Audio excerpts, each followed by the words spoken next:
What's up, my beautiful people? Today we're going to be jumping into a Q&A video. I've been wanting to put one of these together for all you folks over at home that have asked me specifically questions regarding your vehicle. So let's go ahead and jump into the video. This question here, really good question. What do I use to rub onto any silicone gasket that I put onto my vehicle?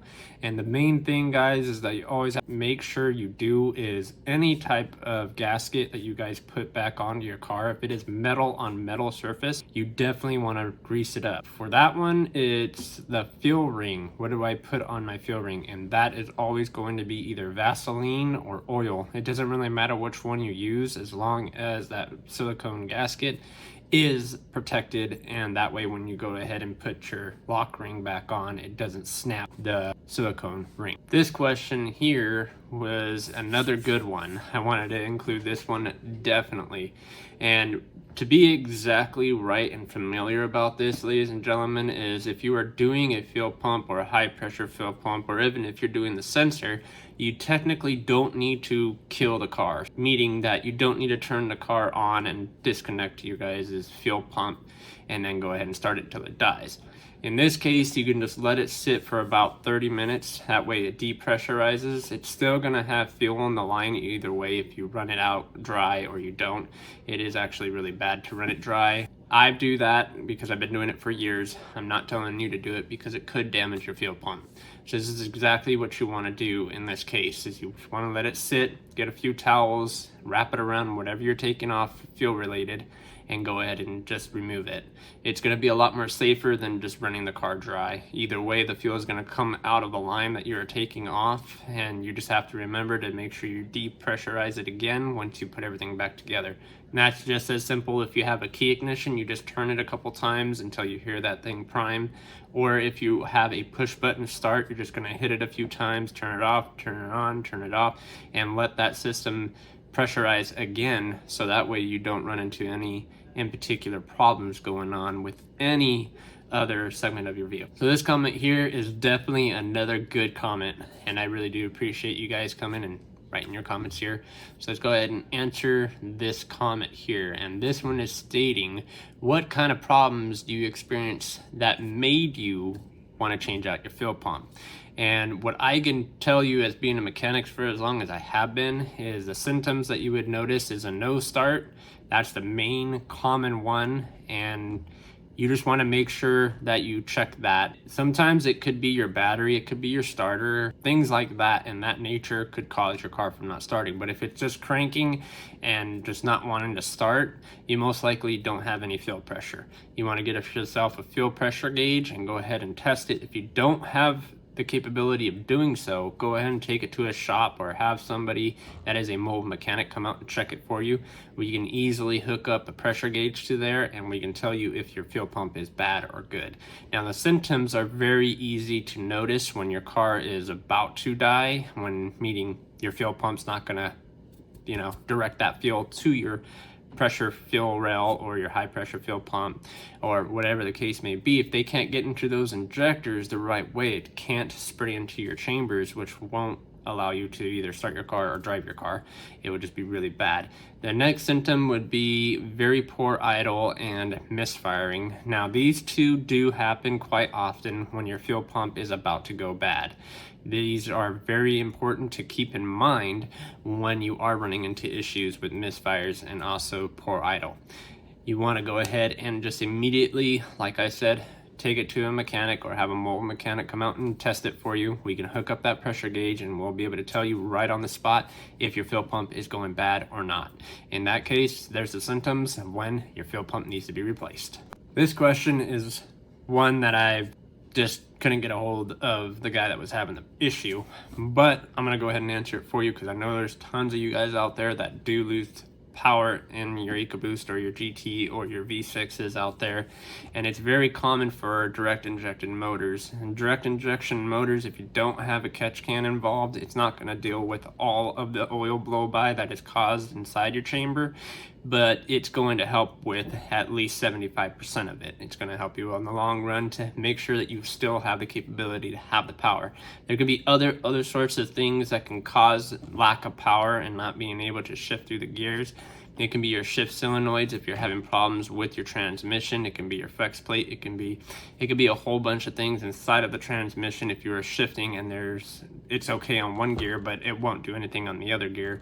That means you have a problem with the transmission. Now, if you're losing power and the transmission seems to be perfectly fine and it's shifting and you know it's shifting and you feel it, then you have more of an issue with either vacuum loss or you also have a lack of fuel going into the chamber. There's also the cake on valves that I have a video on that. If you guys didn't seen that already, I'll be linking that in the description where you guys can go ahead and check it out for yourself. You can always take it to a mechanic. Direct injection motors definitely need to be serviced every single time. When you notice that you are losing power, they have a thing called top engine clean, and basically that top engine cleaner, or in lack of term, and when they have to actually have the pebbles that they spray into the chambers, and it cleans out the whole entire chamber, so it makes sure that your valves are not caked anymore and they'll come back just like they were when they were on the showroom floor. So keep that in mind. You do need to go get your car serviced every once in a while. Thank God for direct injection cars. It does save us on gas, but it does harm on our power. This is another good question, so I'm gonna go ahead and read this for you guys. So it says, hey bro, I have a 2015 EcoBoost and it idles weird when it is in park, and the gas mileage is pretty bad. It also just randomly died at a stoplight and it wouldn't turn back on for about 20 seconds. Could it be my fuel pump? And the answer to that is yes and no. The main cause of why it does die and stalls out, it can either be right when you just fill your car up with fuel and you haven't really noticed it, but you will notice your RPM will fluctuate every now and then, and that's just a vacuum source. You have to go ahead and get your purge valve checked out. The best way to check your purge valve, also I have a video on how to check that as well, so you can do that directly by yourself at home. Don't need to hire anybody, and it's a very easy process to fix if you are running into that issue. Now, if it is your fuel pump, you will definitely notice a lot because you won't be able to start it at all. If it dies and stalls at a stoplight and it won't let you turn it back on 20 seconds later or 30 seconds later. It won't turn back on at all. When there is low pressure in the fuel pump, you're gonna run into some situations just like the first question, and it's gonna have a little bit of hesitation more than just stalling out right when you're at a stoplight. That is more of your purge valve. So if I were you, I would go ahead and go and check out my other video. I'll be linking that down in the description for you, so you can go ahead and check how to test that. So if it is bad, you just need to go ahead and go to Ford and go and get a new one. Now, a very common thing on these EcoBoost Mustangs, which I'm really happy that you wrote this comment here, and it says, I got gas, filled my EcoBoost up all the way, then it would just crank and not start till I gave it some gas and it stayed on, and a week later my check engine light came on. What could it be?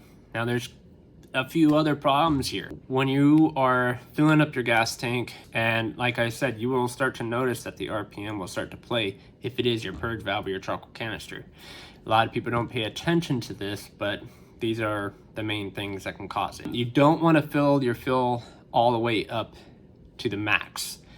Don't do it unless you are going on a long drive. There's no need to fill it all the way up.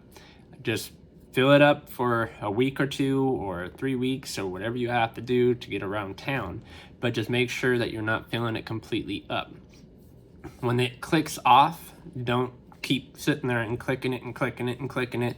That is really, really, really bad for your charcoal canister. Don't do it. You will destroy it.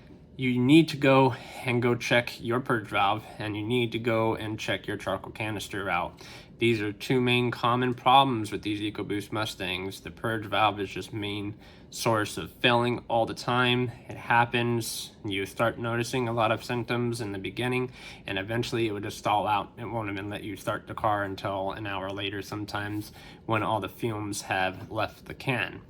Now, on the other half, it could be your low pressure fuel sensor. If you have never replaced that, I would definitely highly recommend going to Ford and getting the upgraded one and changing it out. Link in the description down below to that video. You might want to check this one out, because if you don't change this one, you can cause your Mustang to blow up. Another really good comment right here. Would you recommend driving all the gas out before replacing the fuel pump. Now, it all depends on the person and the time. I think it's actually a lot better if you get to at least 50 miles till empty and then just leave it, because you don't want to completely empty the whole entire tank out. If you dry out that fuel pump, you have to keep in mind there's things that are in there just as the sock. You don't want to dry that sock completely out, because if it enters into your lines, it's going to clog up your lines, and now you don't have any idea that your lines are clogged, because you can't see into that tank unless you're taking the tank down and looking at all the lines and making sure that they are clear. You don't want to drive your car until it is completely out of gas. It is not recommended. Your fuel pump uses the fuel to keep your fuel pump cold. If you take all the fuel away from your fuel pump, it will get hot and it will destroy itself, basically. I would recommend to 50 miles till empty, so that way you are nice and sure that nothing else is going to happen. You can also just get it low as possible. It doesn't have to be too low. I would recommend about 50 miles till empty ordinary to change out your fuel pump. Now, this one is definitely one of the common ones that I see on the forums, and I also see it on a lot of other people's videos as well. And this is a source to why I'm going to put this one in the video as well. My car was parked and I turned it on like normal. Then it shook a bit and then died.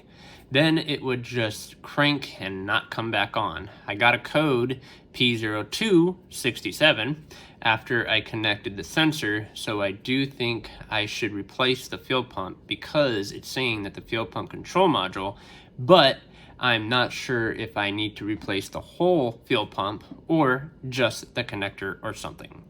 Now, the fuel pump control module is a way different thing. Now, your fuel pump control module is actually on the side, and it's a very small little cube kind of thing that only has one connector. It has nothing to do with your fuel pump at all. That thing, if you are getting that code, yes, I would recommend replacing that. Most of the time, that whole connector is actually connected into your fuel pump, so it could throw still a P0267 if it was your fuel pump or the control module. So just keep that in mind. I would just recommend replacing both, because one does run with your fuel pump. Another good question. This is all, as you guys can tell in the forums and everywhere you guys look, it's always either about fuel or misfires or some type of leak. This one says, I have a 2018 EcoBoost Premium that I don't think it's the relay, but the light came on. New battery and alternator, new pump sensor. How can I tell if it's the fuel pump or the high pressure fuel pump? Now, the best thing to do, like I said in the last 4 comments, is that you need to go and talk to a mobile mechanic or take it to a shop, because those are only 2 people that will actually know how to test your fuel pressure. And you have a high pressure, which has a 2300 psi, where it needs to reach up to, because that's your high pressure. That's what shoots right into your fuel rail and it delivers it to your injectors. Now, your fuel pump is another source. One can be 160, one can be 203, one can be at 230 psi. It all depends on the car and the motor.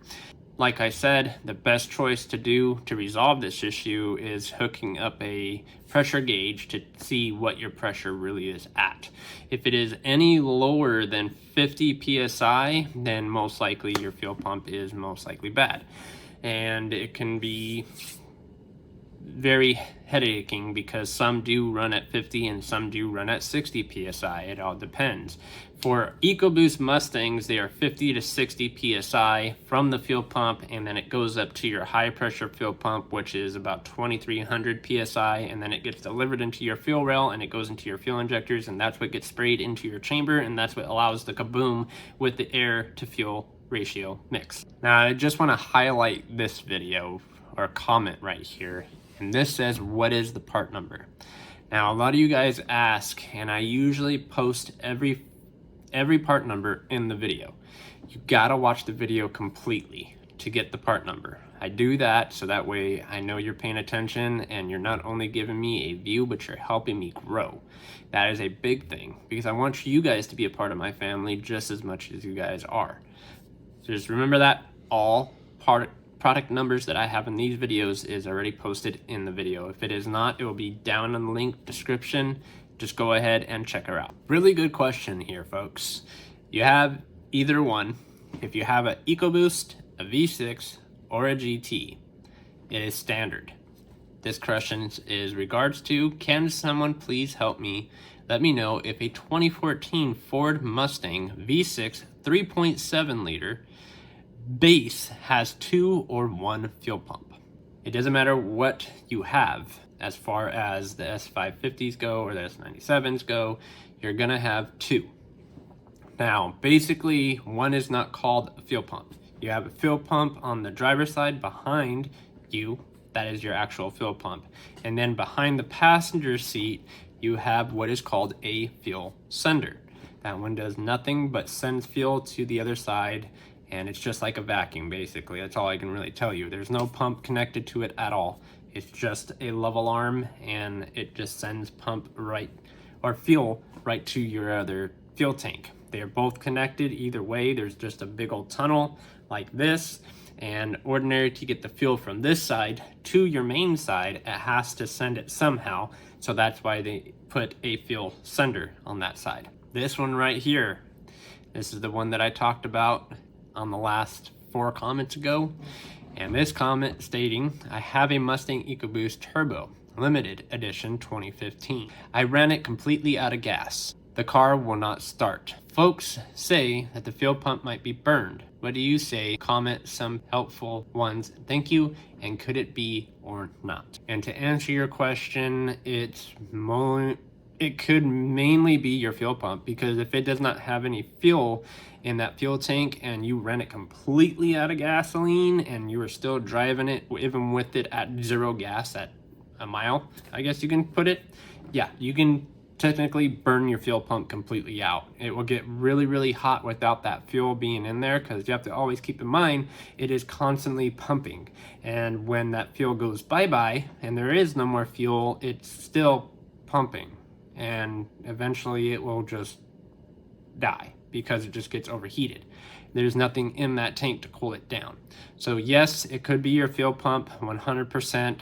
I would suggest getting another fuel pump and not running it completely out of gas ever again. That's pretty much all of the comments that I'm going to answer today. If you want your comment to be disclosed on here and you want your name, it doesn't really matter. A lot of these I'm going to be blurping out your name so nobody knows that you were the one that asked the question.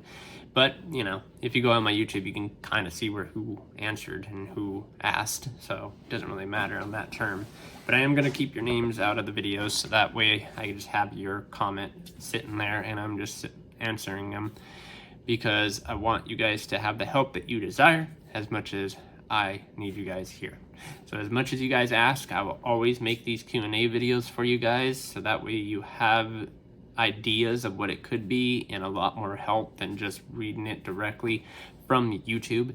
Obviously videos are way better than reading it because you'll understand a little bit better when somebody is speaking it. I thank you guys by the bottom of my heart. You guys got me to 1.53K, ladies and gentlemen. Let's go. Let's keep building Tough Build Customs. I am so excited for the next number to go up. Let's make this generation go up to 5 to 10K by 2024. How can you do it? Hit that thumbs up, smash that subscribe button. I'm telling you guys right now, you're not gonna wanna miss the video that I post at 10K. So come on, let's grow. Don't forget to share the videos and always ask your questions on Tough Build Customs. I love you, and I'll see you in the next banger.